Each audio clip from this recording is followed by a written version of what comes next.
એક ઋષિ તપોવનમાં આશ્રમમાં રહે, અનેક શિષ્યો ભણે. એકવાર એક શિષ્યે કહ્યું, જગતમાંથી કોઈ નકામી ચીજ શોધી લાવો.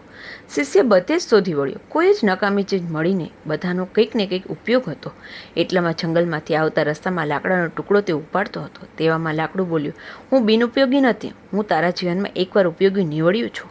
તારો જન્મ થયો ત્યારે હું જેમાં સૂતો હતો તે ખાટલો લાકડાનો ટુકડો હતો. તું જે ઘોડિયામાં ઝૂલતો હતો તે ઘોડિયું લાકડાનું હતું, અને અત્યાર સુધી લાકડાએ ચૂલામાં બળીને રસોઈ બનાવી આપી છે. તારું લગ્ન થયું ત્યારે લગ્નની વેદીમાં લાકડા બળ્યા હતા, તેની સાક્ષીએ તારું લગ્ન થયું હતું. લગ્નનો મંડપ પણ લાકડાનો હતો. એટલું જ નહીં, તું મરી જઈશ ત્યારે તને બાળવા માટે પણ હું જ ઉપયોગી થઈશ. આ સાંભળીને શિષ્યને લાગ્યું કે જગતમાં કોઈ પણ ચીજ નિરુપયોગી નથી. નાનું સરખું લાકડું પણ જીવનમાં ઉપયોગી વસ્તુ છે.